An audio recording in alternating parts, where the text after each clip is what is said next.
My son's bride said I was ruining her wedding photos and pushed me out. She had no idea I was the one who paid for everything, including the $400,000 venue she was bragging about. I didn't yell. I didn't fight. I just smiled and quietly canceled the payment. Before I tell you how that night fell apart, tell me in the comments. Where are you watching from? My name is Justin, and I spent my whole life believing kindness always comes back. Maybe that was my first mistake. Because when you give too much of yourself to people who only see what you can provide, they don't remember the warmth. They remember the wallet. When my son Jake told me he was getting married, I cried. Not from sadness, but from pride.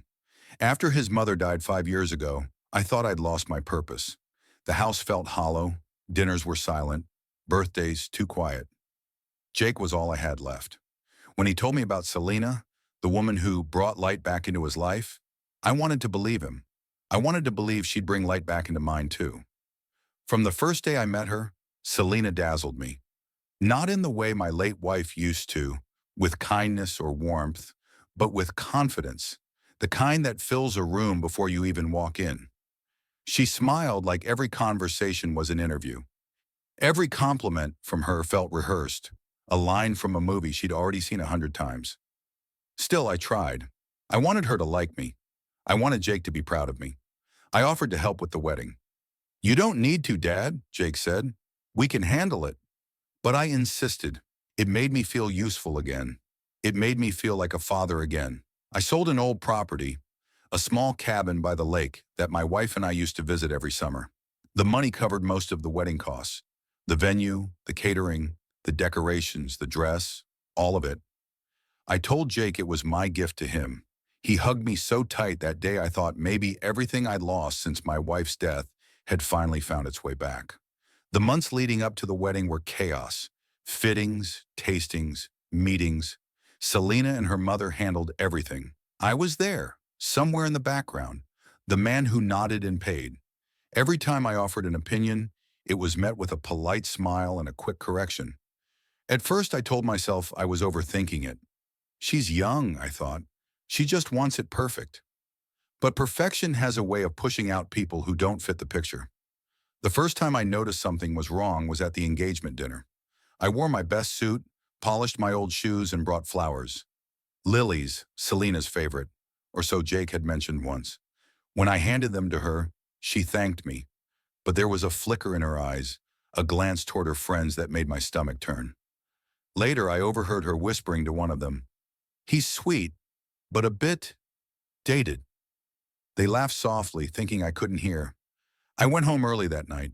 I told Jake I was just tired. I didn't sleep. Still, I kept showing up. Rehearsals, fittings, even cake tastings. Each time I stood a little further from the center. By the week of the wedding, I felt like a guest in something I had built. The night before the ceremony, I ironed my suit 3 times. My hands shook the whole time. I looked at my reflection in the mirror, older, grayer, quieter, and whispered, "She'll warm up to you, Justin. Just be kind." People always remember kindness. Morning came. The sun was mercilessly bright, the kind of day that doesn't allow shadows to hide. The venue glimmered with white flowers and polished marble, a palace of someone else's dream. I arrived early hoping to help, but the wedding planner waved me off gently. "Everything's under control, Mr. Porter. Just relax and enjoy the show." Enjoy the show. I didn't realize I was the punchline. The ceremony went beautifully. Tears, vows, applause. I sat in the second row, not the first. Selena's parents took those seats. "It's better for the photos," the planner had explained. I nodded. I always nodded. When the ceremony ended, the guests moved into the grand hall for photos. The walls glowed with chandeliers, the air thick with perfume and laughter. Selena stood at the center, radiant, posing beside Jake under the flower arch that cost more than my first house. "Family photos!" the photographer called out. I straightened my jacket, smiled, and stepped forward. Jake waved me over with a tired grin, but before I could reach him, Selena turned. "Wait," she said, her voice soft but sharp enough to cut the music. "Can someone fix the background? It looks uneven." The photographer adjusted a light. I stepped closer again, ready to take my place beside my son. But then she turned to me, and everything froze. "Mr. Porter," she said, still smiling for the cameras, "would you mind stepping aside? You're, uh, throwing off the balance." The words hit like stones wrapped in silk. A few people chuckled nervously. I tried to laugh too, but it caught in my throat. "Oh, of course," I said, taking a half step back. She waved her hand lightly.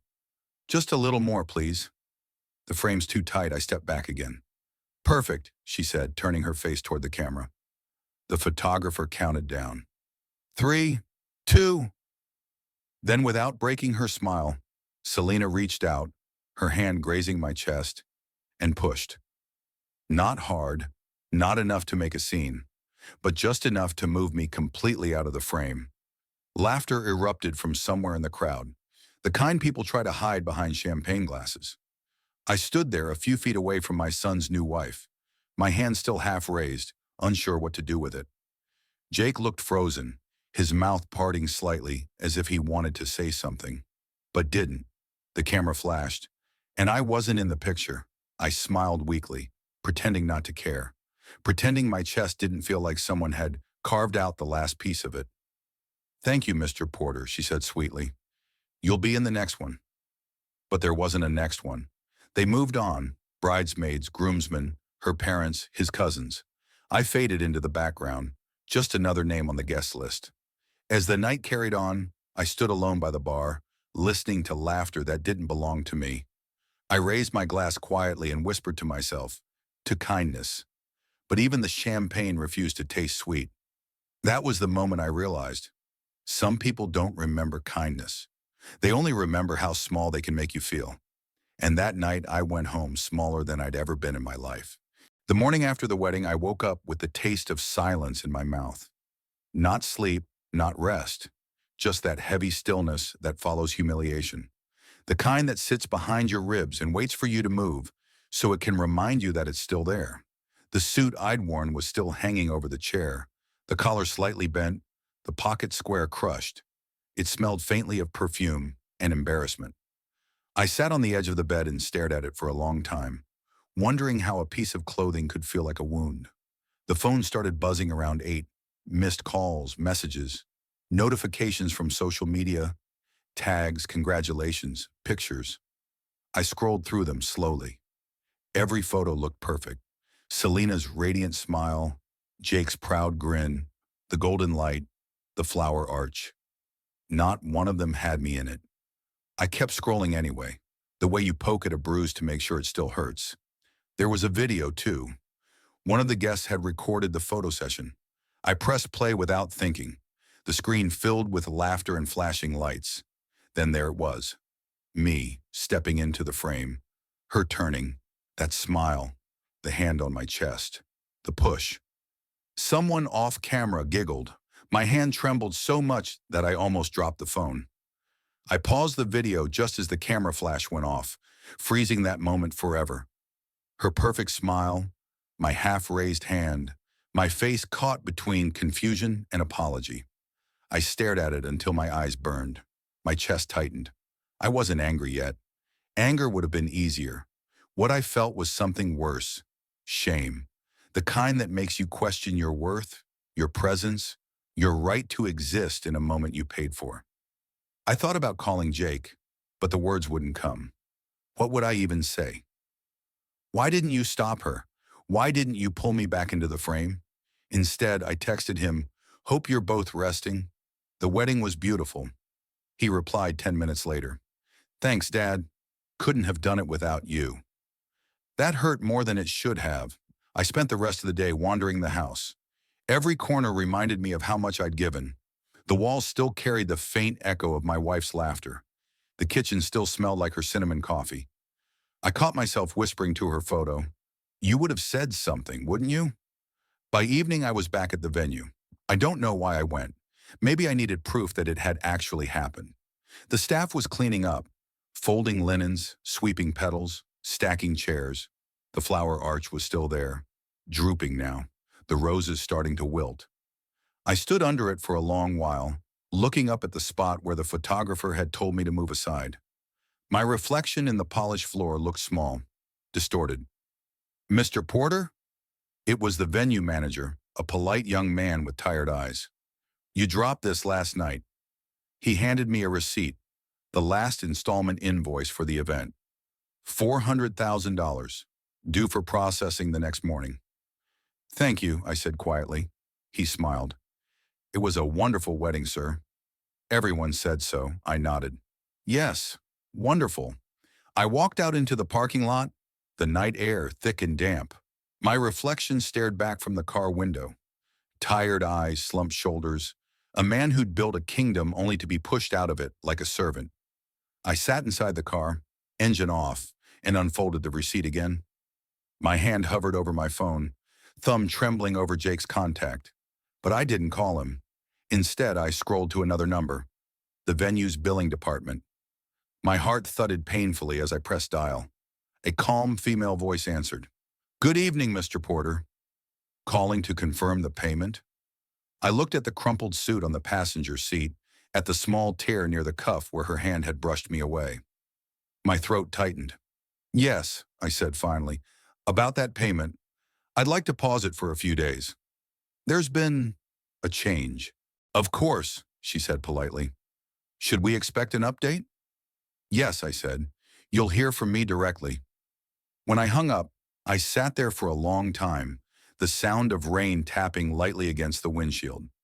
I wasn't sure if what I'd done was anger or survival. Maybe both.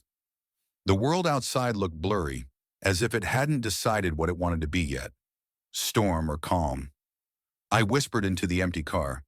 You wanted the picture perfect, Selena. Then I folded the invoice neatly, slid it into the glove compartment, and started the engine. For the first time since the wedding, I didn't feel invisible. I just felt waiting.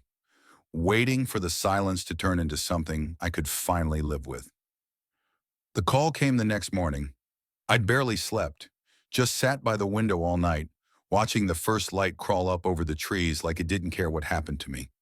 When my phone rang, I already knew who it was. Dad, Jake's voice burst through, tight and hurried. The venue just called.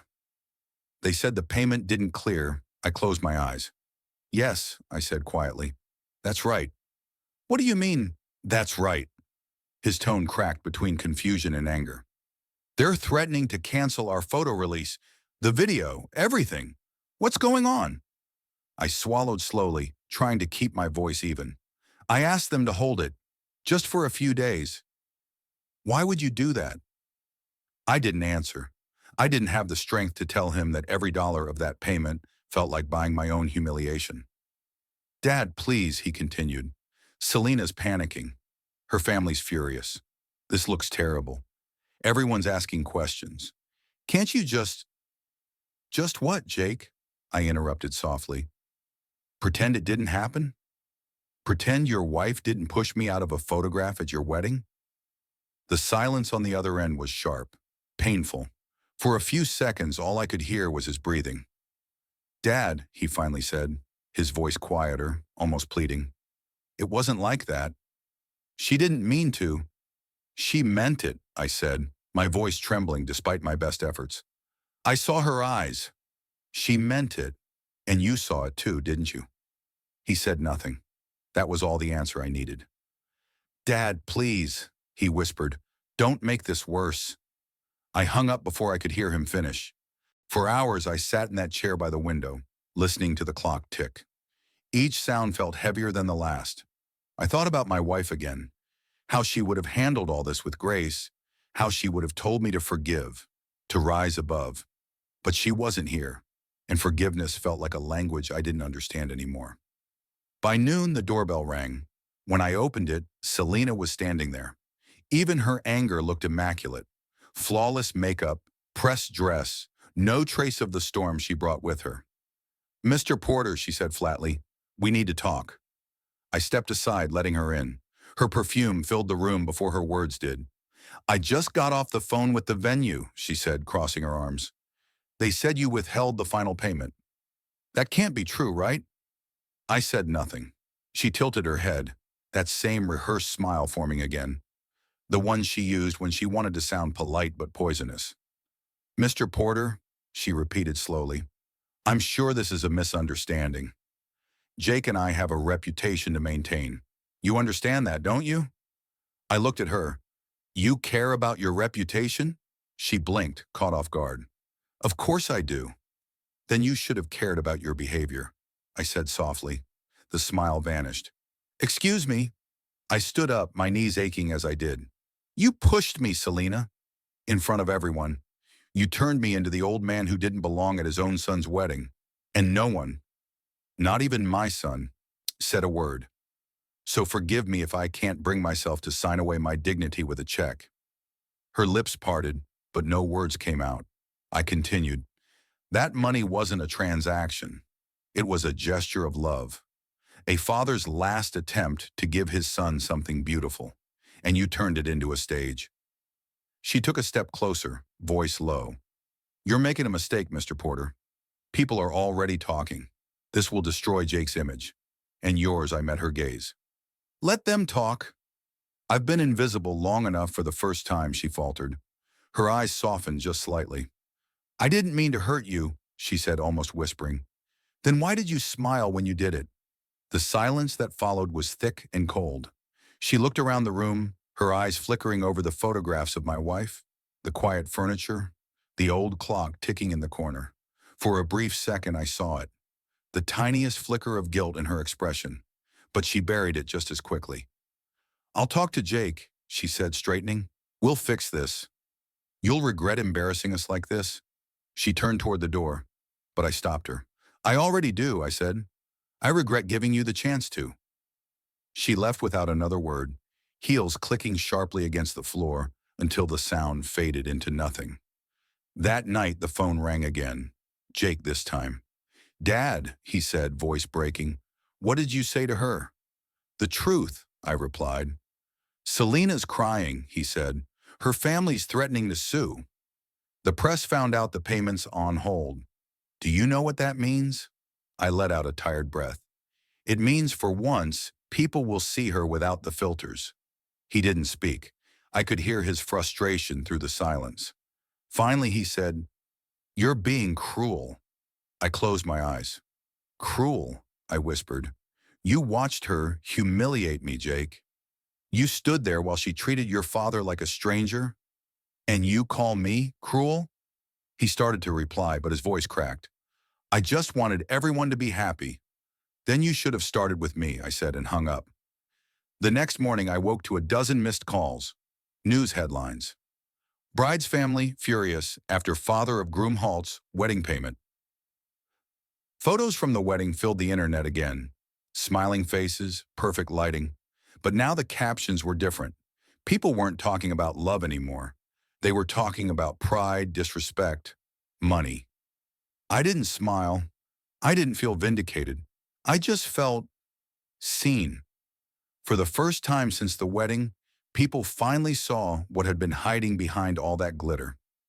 The truth. By the third day, my quiet street no longer felt like mine. It started with whispers. Neighbors stopping their morning walks to glance at my porch, pretending to check their phones while gossip rolled from house to house. Then came the reporters. They parked across the street, waiting like vultures for a glimpse of the man who ruined his son's wedding. That's what the headline said. Father freezes $400,000 wedding payment after dispute. Bride in tears. The words mocked me every time I scrolled through them. They made it sound like I'd thrown a tantrum, not drawn a line. Every time I saw my name, I felt that same humiliation from the wedding night return. The laughter, the cameras, her cold smile. Now the whole world was looking at me through that same cruel lens. I stayed indoors for 2 days, curtains drawn, phone on silent, but the messages kept coming. Strangers online calling me bitter, others calling me brave. And somewhere between all that noise, the truth got buried. That I was just a man who'd been humiliated by the very people he loved most. Then Jake showed up again. I saw his car pull up through the window. He didn't bother knocking. He just walked straight in, his face flushed with frustration and exhaustion. Dad, he said sharply, what are you doing to us? I didn't look up from my coffee. Sitting, I said. Don't do that, he snapped. Don't act calm while everything's burning. The papers are twisting this. Selena's family is threatening legal action, and she hasn't stopped crying since it happened. Do you know what this looks like? Yes, I said quietly. For once I do. He froze, thrown off by my tone. It looks, I continued, like a father who finally stopped being everyone's doormat. He groaned, rubbing his temples. Dad, please. This isn't about pride. You're hurting everyone. No, I said, my voice trembling now. I was hurting long before this, Jake.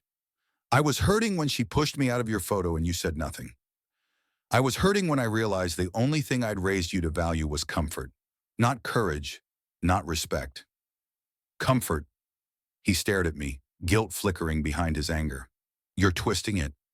I'm not, I said softly. You are. Because it's easier than admitting what you let happen. He turned away, pacing. You don't understand what it's like to live under this kind of pressure. Everyone's watching, judging, waiting for us to mess up. I just wanted her to be happy. And she was, I said, my throat tight, until I showed up. That's all it took. My face ruined her photos. My presence ruined her perfect story. Tell me, Jake, how does a father ruin his own son's wedding just by standing beside him? He didn't answer. His shoulders slumped. His anger had nowhere left to go. Dad, he said finally, his voice breaking. I didn't know what to do. You could have done something, I whispered. That's what hurts most. Not what she did, what you didn't. For a long time, neither of us spoke. The clock ticked. The air between us was heavy with things that couldn't be taken back. Then Jake sighed. Selena wants to meet. She says she'll apologize. Please, Dad, just talk to her once. For me, I didn't want to. Every part of me screamed against it. But the way he said, for me, sounded like a son trying to rebuild something, even if it was out of guilt. So I agreed. The next afternoon, we met at the same venue where it all happened. The chandeliers were off now, the hall dim and empty. The flower arch had been taken down, leaving bare hooks and bits of ribbon dangling from the ceiling.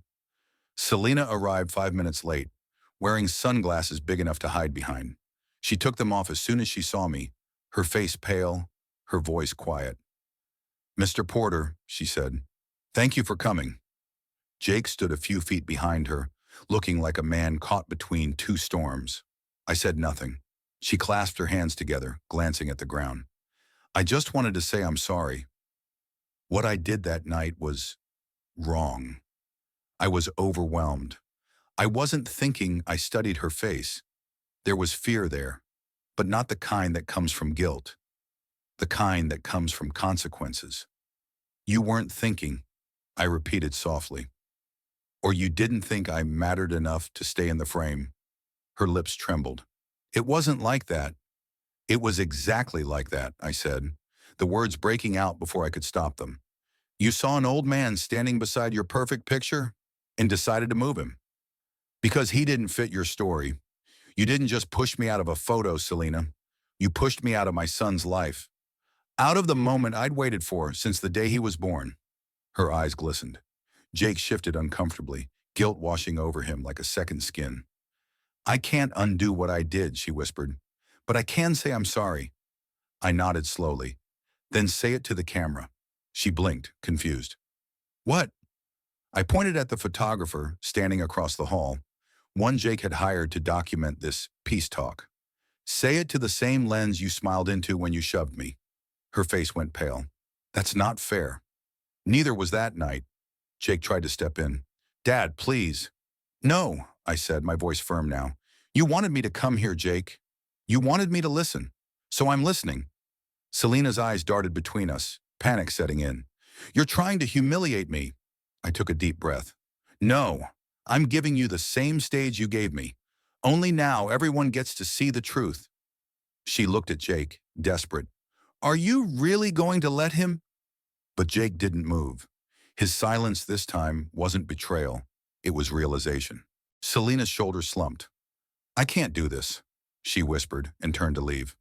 The photographer lowered his camera. Jake looked at me, defeated. What was that supposed to fix, Dad? Nothing, I said quietly. But now she knows what it feels like to be seen, when you don't want to be. I left before either of them could speak again. Outside, the wind was cold, biting through my jacket. For the first time in weeks, I didn't feel invisible. I didn't feel small. I just felt tired. And as I walked to my car, I realized something. Revenge doesn't always roar. Sometimes it just breathes quietly, waiting for the dignity it lost to finally come home. The fallout came faster than I expected. By the next morning, Selena's apology that never happened had turned into another storm. Only this time, she wasn't the one holding the camera. Someone from the staff had leaked a recording of our meeting at the venue. Not the whole thing, but enough. Enough to show her trembling, refusing to apologize, storming out. Enough for people to finally see the arrogance behind the dress. The clip spread like wildfire. Headlines flipped overnight. Bride's cold behavior caught on camera. Father of groom speaks out. News anchors said words like power dynamic and humiliation. Strangers online argued in comment sections about what respect means, about aging parents, about dignity. But through all of it, I didn't feel vindicated. I didn't smile. The attention felt dirty, the kind that only magnifies the pain you wanted to forget. I hadn't meant for any of it to go public. I just wanted peace. Instead, I got a spectacle. Jake called before noon. "Dad," he said, voice shaking, "you've seen the video, right?" "I have. She's losing her mind. Her parents are threatening lawsuits. Her followers are attacking everyone. She says you set her up." "I didn't leak anything," I said quietly. "I don't even know how it got out." "I believe you," he said, "but she doesn't." There was a long silence before I asked, "Do you?" Jake sighed. "I don't know what to believe anymore." The honesty in his voice hurt more than anger ever could. That evening, I turned off the news and sat in the dark, the only light coming from the glow of the street lamps outside. The world had taken my humiliation and turned it into entertainment. People didn't care about truth. They cared about drama. The doorbell rang around 8. When I opened it, Jake was standing there, rain dripping from his jacket. He looked older somehow, heavier, like life had started pressing down on him for the first time. "Can I come in?" he asked. I nodded, stepping aside. He stood by the fireplace, staring at the photographs on the mantel. His mother, our family trips, birthdays from simpler years.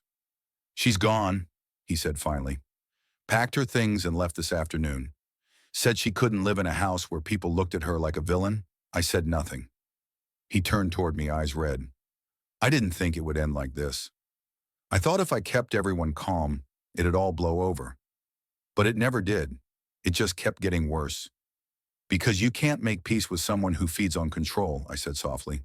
He nodded slowly. "You were right. About everything, those words shouldn't have made me feel good. But a part of me, a small, bitter part, felt seen for the first time." He sank into the armchair, burying his face in his hands. "I don't know what to do now." "Start again," I said. "Not with money, not with appearances, just start as a man who's learned something." He looked up at me, broken but listening. "What about you, Dad?" "What now?" I took a deep breath. I spent years trying to make everyone happy. My clients, my wife, you, her. Somewhere along the way, I forgot what it felt like to matter in my own life.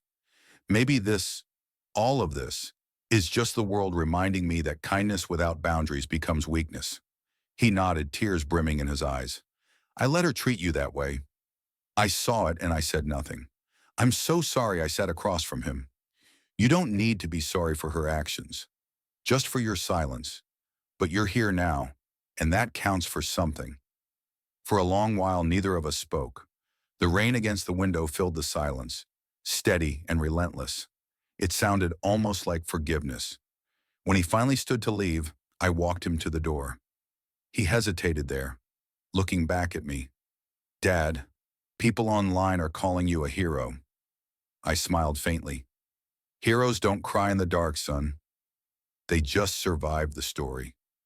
He smiled back, small and sad, then left. After he was gone, I poured myself a glass of whiskey. The same brand I'd opened the night before Jake's wedding, when I'd still believed everything would go right.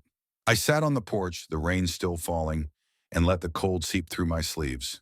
The phone buzzed again. Another reporter asking for a statement for my side of the story. I ignored it. The truth didn't belong to them. I looked at the wet pavement glistening under the streetlight and whispered, "You wanted perfect pictures, Selena. Now the whole world has one." But the words didn't feel like victory. They felt like grief.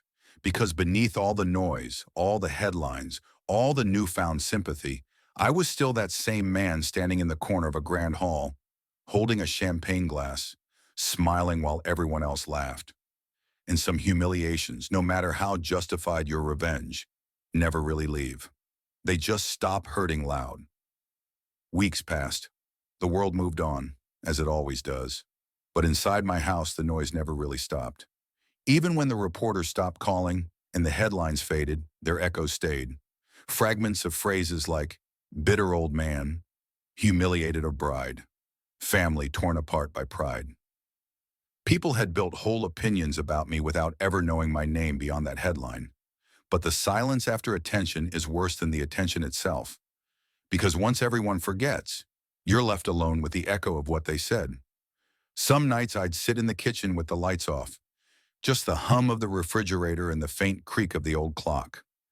I'd think about the wedding again, the soft laughter when she pushed me, the eyes that looked away, Jake's silence. I'd replay it again and again, like a film stuck on one cruel frame. I told myself I should stop watching it in my head, but I couldn't. You can't look away from the moment your heart breaks if you're still trying to understand why it had to. Then one morning Jake came back. No announcement, no text, just a knock, soft and uncertain. When I opened the door, he was holding a box. "I brought your things," he said. "From the wedding. I thought you'd want them back." He set the box down on the coffee table. Inside were small remnants of that day. The boutonniere I never wore, the program with my name printed neatly under father of the groom, and the silver cufflinks I'd lent him. They still had a faint mark of champagne on them. I sat across from him, and for a moment neither of us spoke. There was no hostility anymore. No raised voices, just a heavy kind of exhaustion. The kind you only feel after surviving something that took too much out of you. "Are you eating?" I asked, because fathers ask that when they don't know where to start. "Trying to," he said with a small smile. "Mostly noodles and coffee. I'm staying in a small apartment near work." "Work?" He nodded. "Started a new job last week. Construction. Not glamorous, but it's real. It keeps me grounded." I looked at him then, really looked. The expensive watch was gone. The polished shoes replaced by worn boots. There were calluses on his hands now. The same kind I used to have. "You're finally learning what tired feels like," I said softly. He chuckled. "Yeah, guess I am." We fell into an easy quiet, one that didn't hurt to sit in. After a while, Jake's voice dropped lower. "She called last week. I didn't ask who. I already knew. She said she wants to meet. Apologize. She said she's lost everything. The sponsorships, the house, her reputation. She asked if I'd help her start over." I waited. "And?" "I told her no," he said. "For the first time in my life, I told her no." He looked up at me then, searching my face for judgment. But I only nodded. "You did right," I said quietly. "Some people don't need a second chance. They just need a memory of the first one to live with." He exhaled slowly. "She said I've become heartless." "She confused heart with boundary," I said. "That's what people like her do. They call it cruelty when you finally stop letting them use you." Jake smiled faintly, almost sadly. "You sound like Mom." That name always hit differently. It was both a comfort and a wound. I looked at the photo on the wall, her smiling in the garden, sunlight catching her hair. "Your mother would have seen through her," I said. "She always did." Jake followed my gaze, his eyes softening. "I miss her." "So do I whispered. He leaned forward, elbows on his knees. "I know I said this before, but I mean it this time. I'm sorry, Dad, for not standing up for you, for letting it happen. I thought staying quiet would keep the peace. I didn't realize silence can be betrayal too. I didn't answer right away. I just studied his face. Older now, wiser, maybe finally ready to understand what respect really meant. Then I reached across the table and rested my hand on his shoulder. You made a mistake, Jake. But you're fixing it. That's more than most people ever do. He nodded, his throat tightening. Do you think you'll ever forgive her? I thought about that for a long time. Forgiveness isn't something you give for them, I said. It's something you give so the memory stops owning you. I'll get there eventually. We sat there until the room grew dim. He stayed for dinner. Simple food, quiet conversation. No ghost between us this time. When he finally left, he hugged me longer than he had in years. After he was gone, I looked at the box again. Inside it was a photograph someone must have slipped in without me noticing. The family shot from the wedding. It wasn't the official one, just a candid someone had taken during the chaos. Selena was in front laughing, her hand around Jake's arm. Behind them, blurred and off-center, stood me, not smiling, not posing, just watching. For a long while, I stared at that image. Then I folded it in half carefully, right through the center where the laughter was, and placed it back in the box. Some things aren't meant to be displayed. That night, as I sat on the porch, the air was still and cool. I could hear the distant hum of cars, the faint barking of a dog down the street. And for the first time since that wedding, my hands didn't shake. I whispered to the darkness, not in anger this time, but in acceptance. You took my place in a picture, Selena, but I took my piece back. And maybe, just maybe, that was the better frame to be in. It was late November when I finally went back to see her, my wife. The cemetery was quiet, covered in a thin quilt of fallen leaves. The morning air had that clean chill that bites your lungs just enough to remind you you're alive. I hadn't been there since the wedding, maybe because part of me felt ashamed to face her, like I'd failed the promise I made to protect our boy. The sky was gray, soft, forgiving. I walked the narrow path between the stones, the crunch of gravel beneath my shoes the only sound. Her headstone was simple, just her name, our anniversary date, and the words she'd once made me promise to add, kindness is never wasted. I knelt down, brushing the leaves from her name, and for a moment the years folded in on themselves. I could almost hear her laugh again, see her standing at the kitchen counter, telling me not to take things so personally. She had that way about her, the kind that made the world less sharp, less cruel. Hey, love, I said softly. It's been a while. The wind moved through the trees like an answer. I told her everything about the wedding, the humiliation, the headlines, the silence that came after. I told her how I'd lost my dignity and found it again, how Jake had finally started to see the man behind the father. My voice cracked when I got to the part about being pushed, not because of the act itself, but because of what it made me feel.